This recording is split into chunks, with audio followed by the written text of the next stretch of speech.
What happens when the person you trust most, the one who wears a badge, who takes an oath to protect you, is the same person responsible for hiding your greatest pain?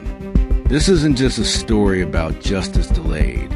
It's a story about a little girl's life stolen, a community silenced, and a cop who wore his lies like armor for 20 long years. This isn't fiction. This is real. The man at the center of it all gave speeches on school safety. He led prayer vigils for the missing. He shook hands with governors and grieved with families. But in his locked desk drawer was a secret he prayed no one would ever find. Until one day, someone did. Welcome to today's story. The cop who hid the truth for 20 years. 1998, Milltown, a quiet American town nestled between endless rows of pine trees and red brick houses. That summer was unusually hot, but no one noticed because everyone was buzzing about the county fair, school letting out, and the annual fireworks show. Everyone except the Warner family. Their 9-year-old daughter, Ellie, had gone missing. She had been walking home from her piano lesson at exactly 4:15 p.m. At 4:27 p.m., a red shoe was found near the woods. Panic set in fast. Flyers went up. Volunteers searched day and night. The media circled like hawks. But the man leading it all, the one with the microphone, the badge, and the praise, was Officer Mark Henley. He swore he wouldn't rest until Ellie was found.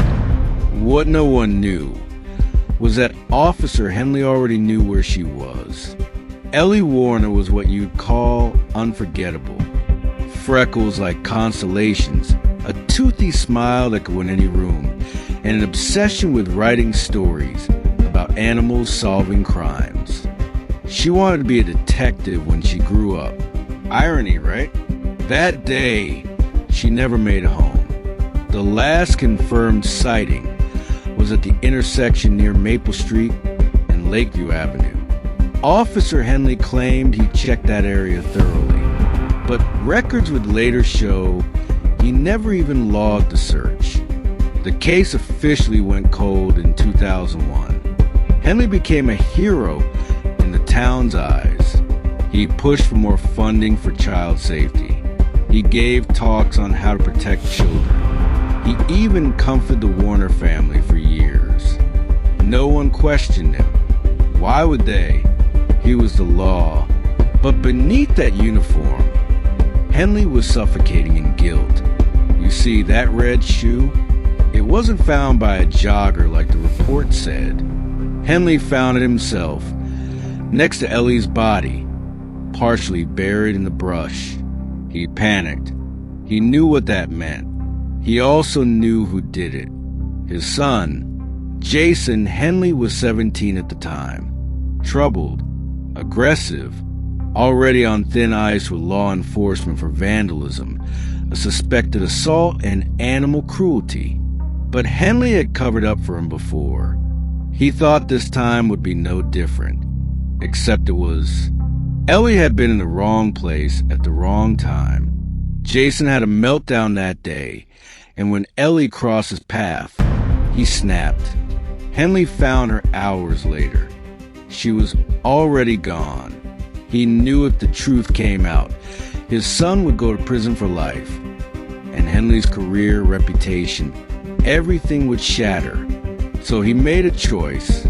He moved Ellie's body deeper into the woods, removed evidence, fabricated reports, buried the red shoe, then conveniently found it again to stage the search. Years went by. Jason moved out of state. Henley kept climbing the ranks. Everyone loved him, but guilt doesn't go away. He visited the site every year, prayed, cried, but never confessed. Then came rookie Officer Daniela Cruz. In 2018, Daniela was tasked with digitizing old evidence logs. That's when she found it. An unmarked box tucked behind decades of dust. Inside were photos, not copies, originals, of Ellie, of the shoe. But most damning, Henley's signature on an incident report that had never been filed.